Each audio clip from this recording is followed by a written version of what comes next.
Bonjour à tous. Je suis très content que vous soyez là pour ce dernier Tools in Action de la journée. Donc ensemble, on va parler de DOM testing. Donc c'est un terme peut-être qui vous semble un peu obscur aujourd'hui, mais c'est une pratique qui, je l'espère, va vous aider à tester vos applications front plus facilement et plus efficacement. Je vais commencer par me présenter. Je m'appelle William Marquez. Je suis consultant freelance sur du back, du front et un peu du cloud. Je vais surtout me concentrer sur la partie front. Par contre, au niveau de mon expérience et de mon expertise, je suis aussi contributeur open source sur sur plusieurs projets, dont Gipster. Je ne sais pas si y en a qui connaissent dans la salle. Merci. Et vous avez mon Twitter qui est affiché. Si vous avez des retours, vous pouvez le faire via l'application Devox. Mais si vous avez d'autres questions ou voilà, pour tout autre contact, vous pouvez passer par mon Twitter. Déjà dans la salle, à main levée, qui fait des tests front ici, unitaire, end-to-end? Ok. Qui aime en faire? Ouais. Il y en a un peu moins. C'est un constat que j'ai souvent fait dans les équipes dans lesquelles j'ai pu être. Souvent, déjà, on les fait un peu parce qu'il y a un sonar et qu'il ne faut pas qu'il fasse trop la gueule. Parce qu'on nous a dit que le test était bien, on est allé 2 jours à Devox, on a vu du TDD, etc. Mais après, c'est vrai que dans la pratique, c'est souvent un peu plus compliqué que lors des conférences. Euh, et c'est vrai que souvent, dans les équipes, notamment full stack, c'est quelque chose qui est assez obscur, qui est souvent on copie-colle quelque chose qui vient d'une documentation, on le tord un peu, on met des timeouts, on met des waits, etc. On fait c'est bon, ça passe, salut.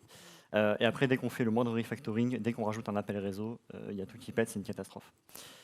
Donc l'objectif, ça va être un peu de repartir des bases, de se demander pourquoi on fait des tests, comment on peut les écrire de manière plus résiliente au refactoring et plus résiliente aussi à la non-régression, parce que c'est un peu l'idée de base, c'est pas juste de rendre compte en sonar et de faire du coverage. Le but, c'est d'arrêter de transpirer quand on est en production. Donc déjà, on va revoir les différents types de tests assez rapidement. Donc le premier type de test, c'est un test que vous n'avez pas trop en fait sur la partie Java.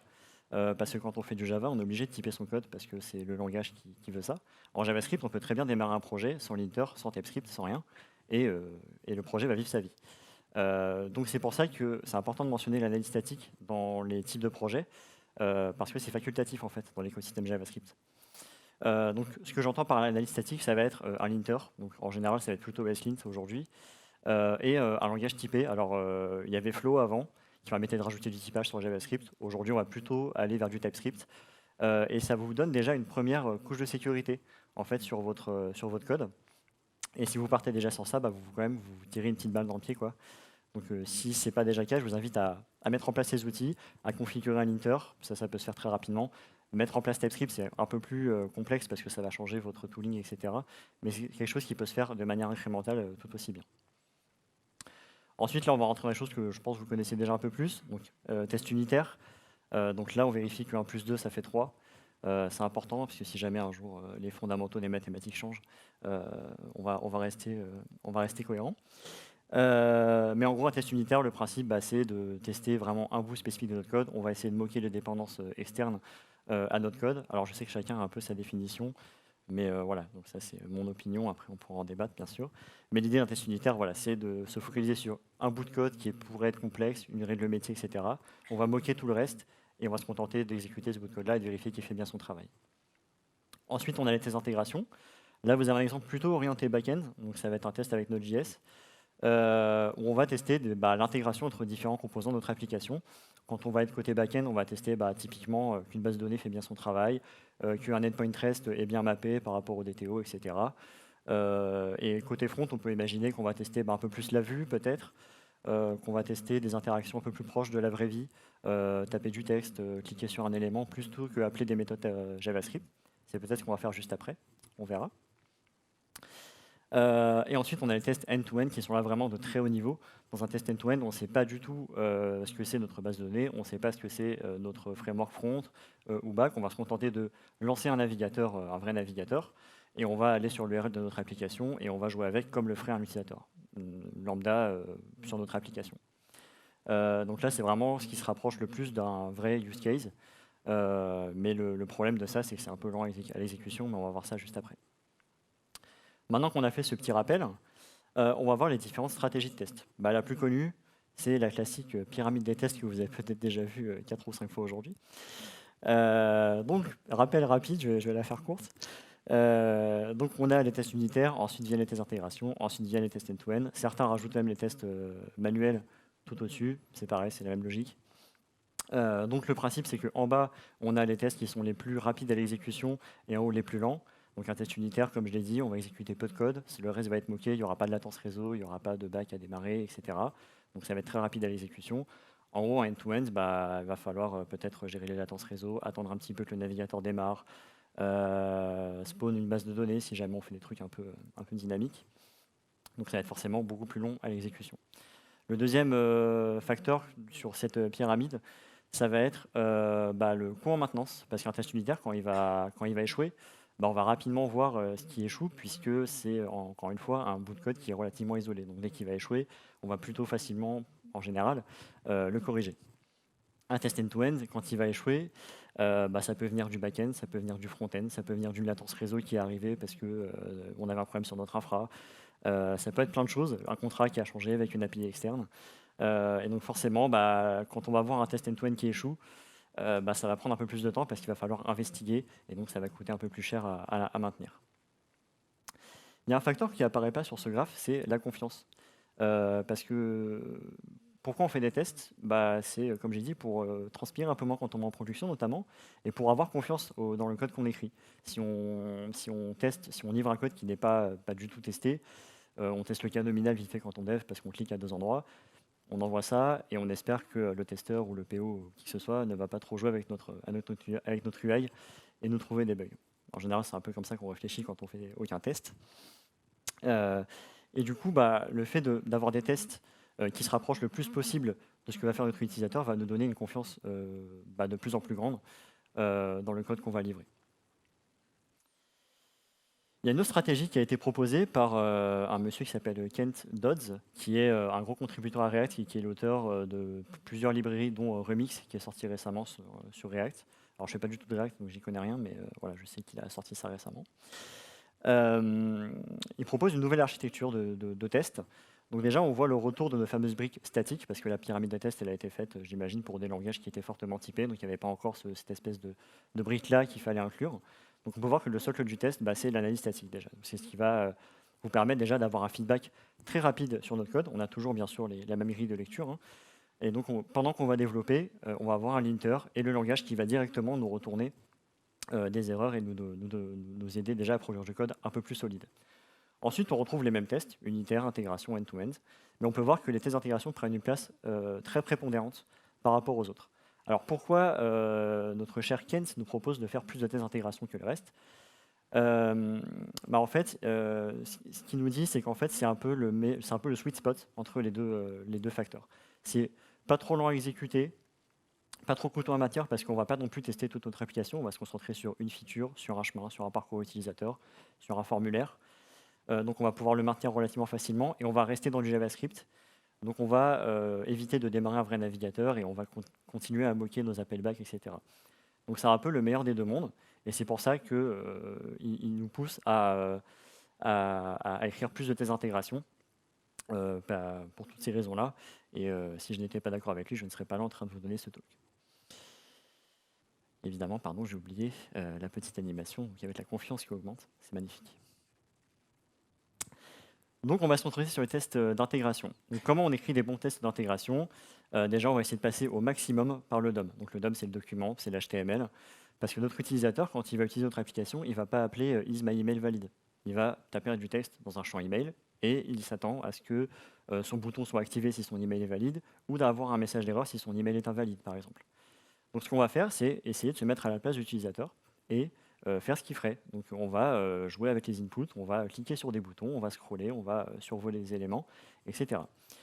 La deuxième chose qu'on va faire, c'est on va essayer de moquer au minimum les choses. L'idée, c'est toujours pareil, c'est de se rapprocher au maximum d'un vrai contexte d'utilisation de notre fonctionnalité en fait. Et souvent, notre fonctionnalité ne réside pas dans un seul composant et dans une seule fonction, elle réside dans un ensemble de composants qui vont interagir entre eux, dans des inputs qui doivent être bien mappés, dans des props, etc., des événements. Et donc ça, on va vérifier en fait tout le câblage entre ça, parce que sinon, on risque d'avoir un test qui va rester vert et qui va en fait et avec une fonctionnalité qui va être défaillante. Et ça, c'est pas ce qu'on souhaite quand on fait du testing. Enfin, la troisième astuce que je peux vous donner, c'est d'utiliser des librairies. Parce que manipuler le DOM avec l'API fournie par JavaScript, ça peut être assez compliqué. Elle est assez verbeuse et c'est pas très simple. Et donc, il y a une librairie qui existe, qui a été faite par ce même homme, décidément, par Kent. Je l'appelle Kent. Et, euh, et donc, ça s'appelle la Testing Library. Donc, ceux qui font du React doivent connaître parce que je pense que c'est la solution de facto pour faire du testing sur React aujourd'hui. Mais moi qui venais du monde Angular, j'avais pas du tout connaissance de cette lib. Et j'avoue que quand j'ai découvert ça, ça m'a un peu. J'ai découvert un tout nouveau monde, un tout nouvel univers. Parce qu'avant, moi, quand je voulais faire du test orienté sur le DOM, bah, je faisais des query selectors CSS. Enfin, c'était l'enfer, quoi. Et le jour où on faisait un peu de refacto, où j'avais une classe qui était renommée, bah, mon test il pétait et c'était horrible. Donc, il y a deux librairies qui existent, c'est la Testing Library et JSDOM. Donc en fait, elles marchent ensemble, elles sont quasiment indissociables. Donc elles existent pour tous les frameworks majeurs, donc Angular, React et Vue. Il y a aussi du support pour Svelte et pour d'autres frameworks. J'ai pas fait une liste exhaustive, mais je vous invite à voir la documentation si jamais. Vous avez un exemple ici donc, avec Angular d'un composant compteur, donc très simple, là on fait plus moins et au milieu on affiche la valeur. Donc par exemple ici on a le render. Donc le render c'est la seule fonction qui va changer en fonction des frameworks. Parce qu'évidemment chaque framework a sa logique d'instanciation. En React on va faire du JSX, en Angular on va passer par une classe, en Vue j'en sais rien. Mais voilà, donc ça, ce qui va changer entre les frameworks, c'est vraiment juste cette fonction-là, les paramètres de cette fonction. Autrement, elle a le même nom. Donc on va afficher notre composant, on va instancier le compteur à 5. Ensuite, on va vérifier que l'incrément se passe bien. Bah, pour faire un incrément, notre utilisateur il va faire quoi? Il va cliquer sur plus. Donc on va chercher l'élément plus, on va passer par du getByText, qui nous permet de récupérer l'élément HTML contenant le texte plus. Et on va utiliser fireEvent.click pour déclencher un événement de clic. Et ensuite, derrière, donc, on a l'assertion. Donc l'assertion, ça va être, bah, je vais vérifier que le texte affiche bien current count 6, parce que 5 plus 1, ça fait 6. On reste toujours dans des mathématiques assez avancées. Et donc, pour vite fait faire la précision, donc, la testing library, c'est tout le code quasiment que vous voyez, à l'exception de l'assertion, donc to be in the document. Ça, c'est JSDOM. Et donc JSDOM, ça va juste vous fournir des assertions jest qui marchent avec le DOM. Donc, vous avez to be enabled, to be checked pour les checkbox, etc. Maintenant qu'on a vu cet exemple, je vous propose de coder ensemble. Vous avez le lien du GitHub si jamais vous voulez y jeter un œil plus tard. Donc, il y a une branche master, il y a une branche finale qui est une branche de triche si jamais tout se passe mal à partir de maintenant. J'espère que je n'en aurai pas besoin. Pas de pression.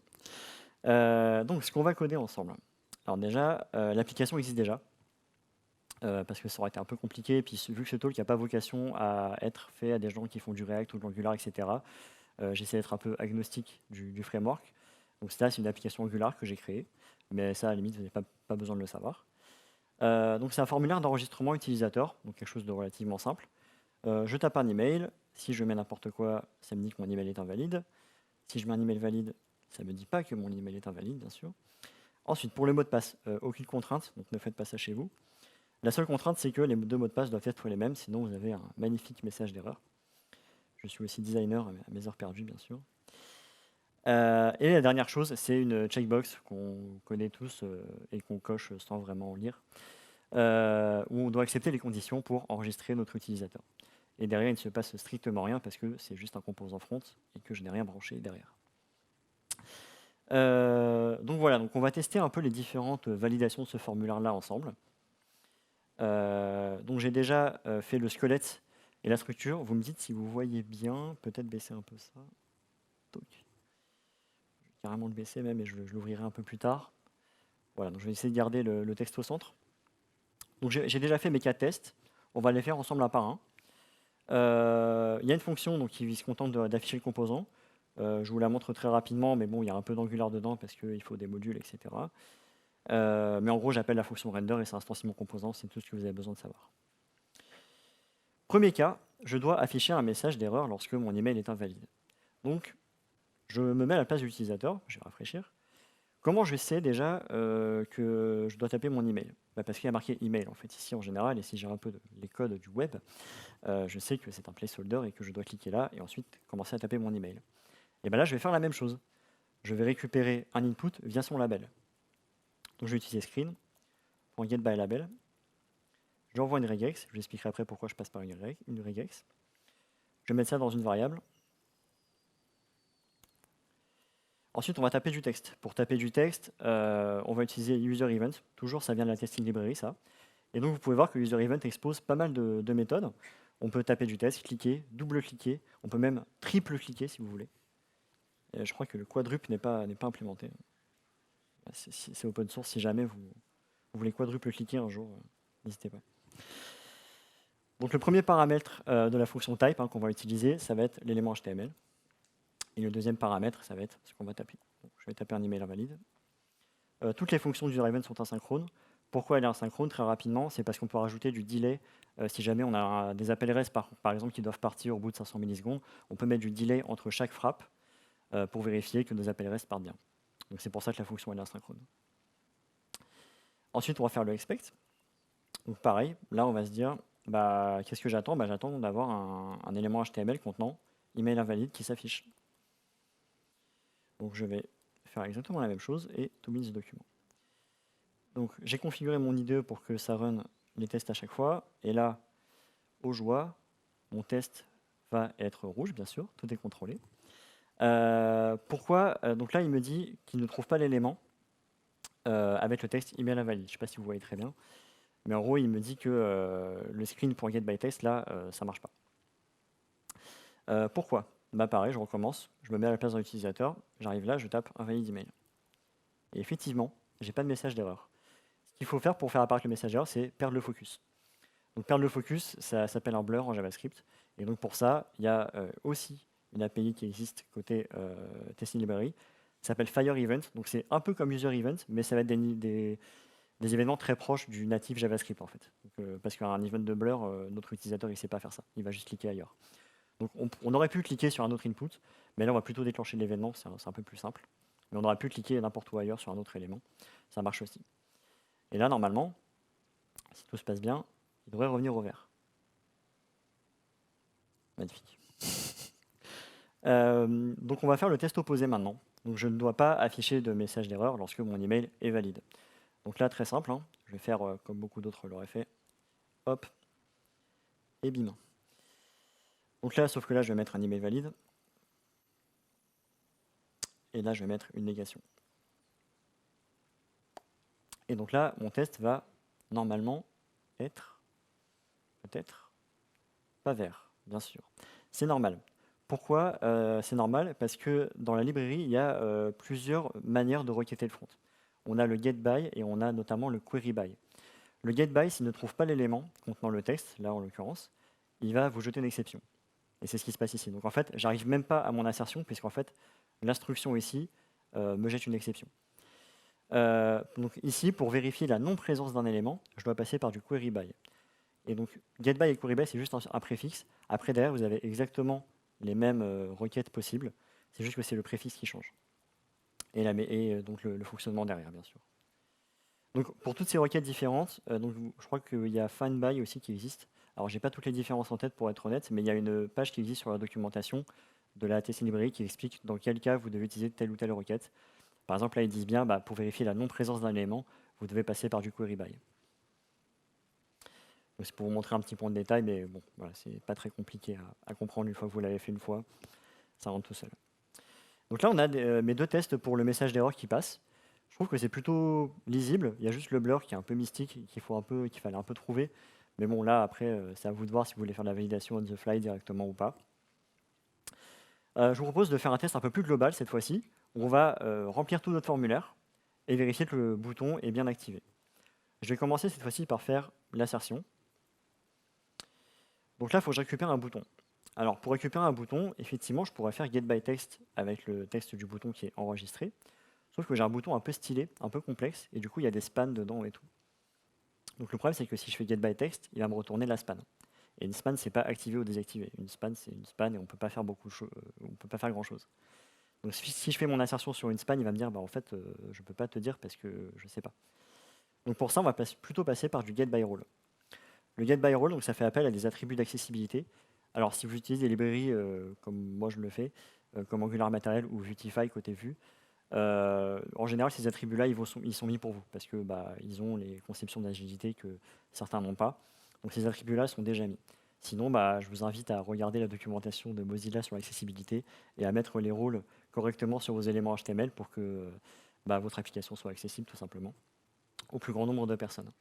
Donc on va passer par le getByRole. Donc le getByRole, en premier, on lui donne le rôle au niveau accessibilité. Donc là, ça va être un bouton. Et ensuite, on va lui donner un paramètre pour pouvoir filtrer parmi tous les boutons si jamais j'en avais plusieurs.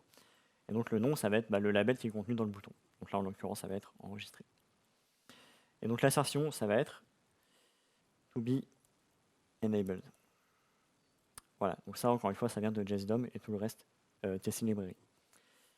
Donc on est parti. Donc on va reprendre notre input de mail qu'on va remplir de manière valide.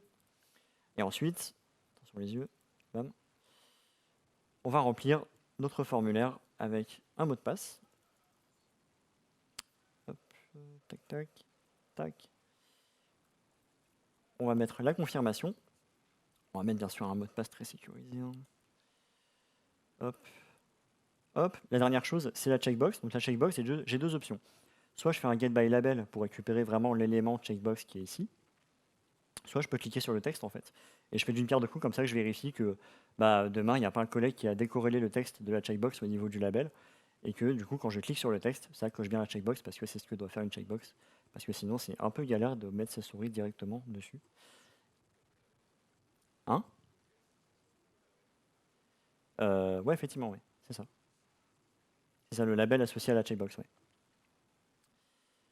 Donc je pourrais soit passer effectivement par le label pour récupérer l'élément checkbox, mais j'ai envie de vérifier que justement on ne supprime pas le label un jour. Et c'est pour ça que je préfère cliquer sur le texte pour vérifier que justement mes chers collègues n'aient pas enlevé la balise label en me disant mais ça sert à rien ce truc. Pourquoi il n'a pas mis une div et du coup voilà. Donc je vais faire un getByText, c'est pour l'exemple. Hein. Et je vais faire un getByText sur accept condition. Et je ne vais pas taper du texte, je vais juste cliquer. Et là normalement, ça se passe bien.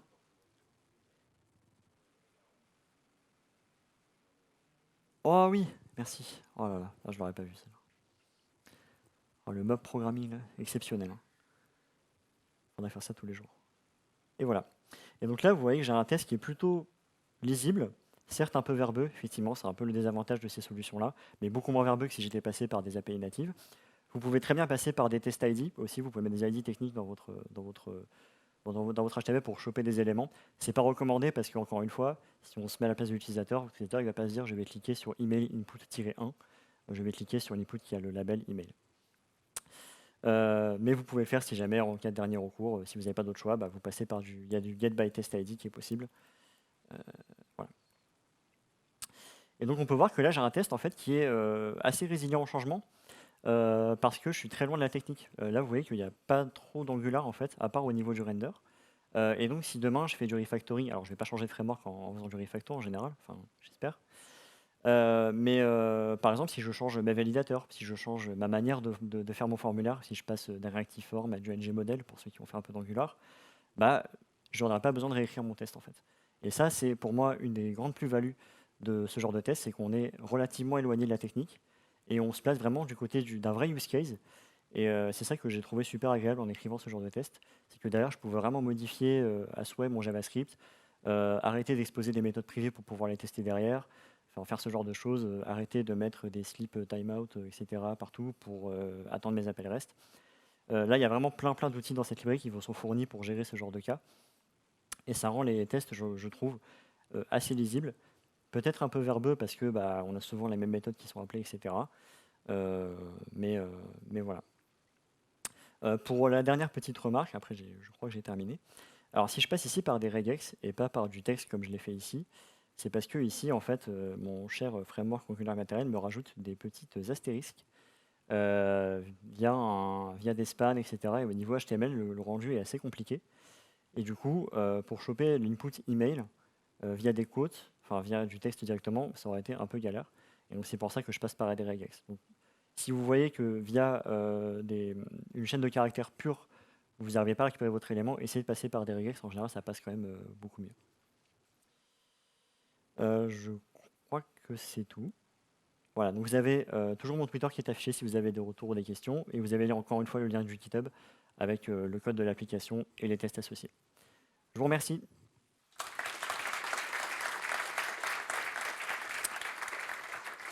Est-ce qu'il y a des questions? On a 5 minutes. Ouais.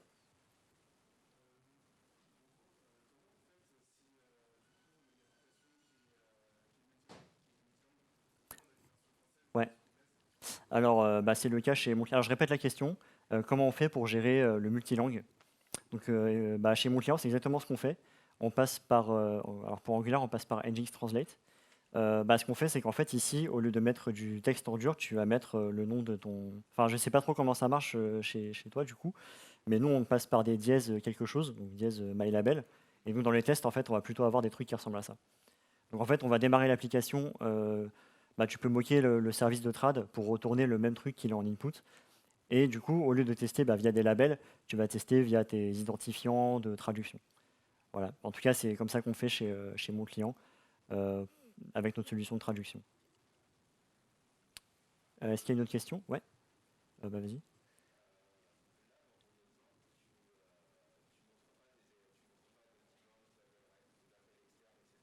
Ouais.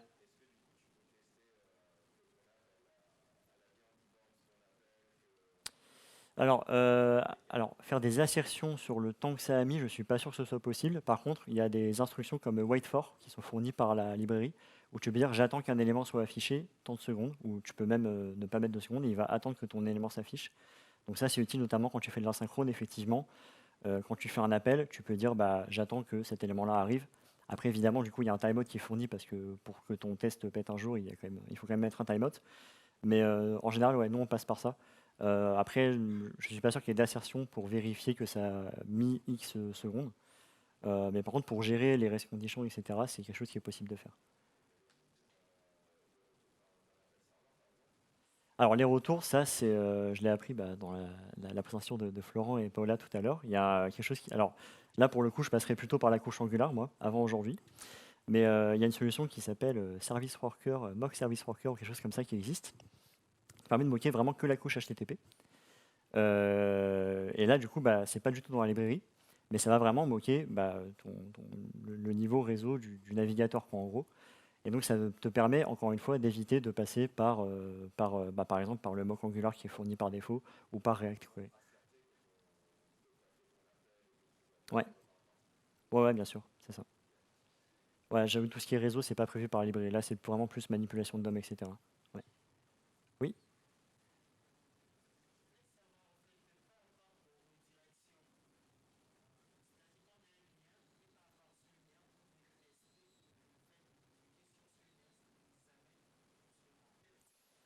Ouais, effectivement. Alors là, je pense que tu vas être obligé de passer par du.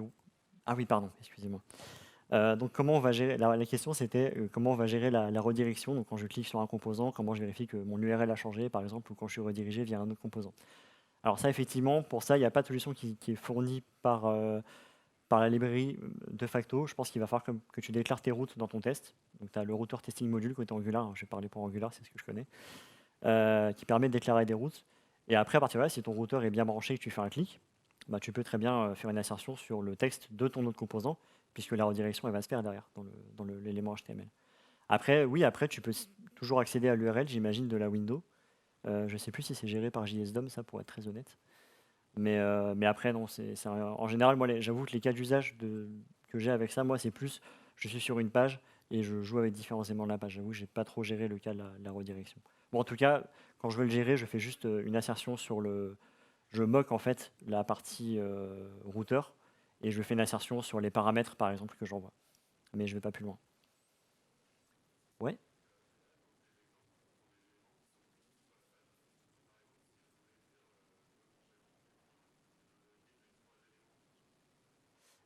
Il y a du find all.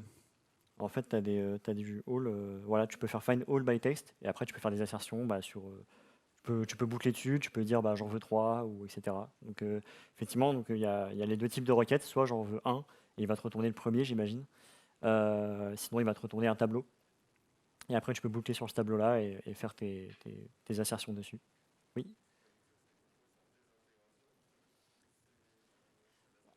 c'est un peu flou, ouais. C'est un peu, pour moi, ça reste un test d'intégration parce que pour moi, le end-to-end, c'est vraiment bah, tu spawns ton appli, tu vas sur le navigateur et tout. Après, effectivement, c'est sujet à débat et à discussion. Pour moi, ouais, c'est un test d'intégration parce que tu vas vraiment tester bah, comment tes composants communiquent entre eux euh, et vérifier que bah, tout est bien branché, etc. entre eux. Donc, pour moi, c'est un test d'intégration. Ouais, bien sûr. Ah oui, bien sûr. J'avais pensé à mettre une slide, mais effectivement, disclaimer, il faut toujours faire des tests unitaires, notamment sur des trucs qui sont très partagés. Tu vas pas retester, par exemple, un validateur de plaque d'immatriculation ou je sais pas quoi. Bah, tu vas pas le retester à chaque fois dans chaque formulaire. Tu vas plutôt faire un test unitaire à un endroit. Et ce que tu vas tester dans un test d'intégration, c'est plutôt, par exemple, que le message d'erreur s'affiche bien, tu vois, je sais pas. Mais effectivement, les tests unitaires sont pas du tout à supprimer. C'est plutôt pour compléter, quoi. Ouais, ouais. Bah, tu peux pas. En fait, il faut que tu changes les inputs à la main. Donc après, pour changer un input, bah, il faut que tu te dises comment un utilisateur il changerait l'input de mon composant. Est-ce que si ça se passe quand il clique sur un élément, etc.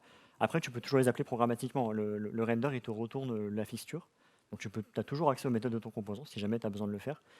Mais après, en général, on essaie d'éviter de le faire. Mais voilà. Je crois qu'on n'a plus trop le temps pour les questions.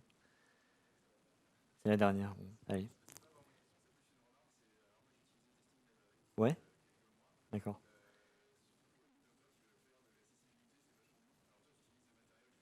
Ouais, ouais.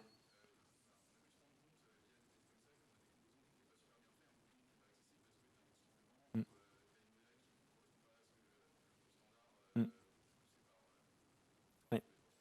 Donc je répète rapidement, donc c'est vrai que c'est une librairie qui pousse vachement à l'accessibilité, notamment bah, pour le get by role par exemple, qui est la query la plus recommandée. Et c'est vrai que bah, ouais, des fois on se rend compte que des composants sont pas très accessibles, etc.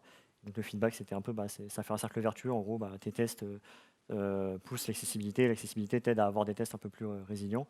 Et c'est exactement ce que disait, je crois, le talk de Florent et Paola que je vous invite à avoir, qui était un peu plus tôt dans la journée. Donc désolé s'il y en a qui y étaient, ça a été un peu de la redite. Mais voilà, là c'était un peu plus du code concret, mais voilà. Je vous remercie.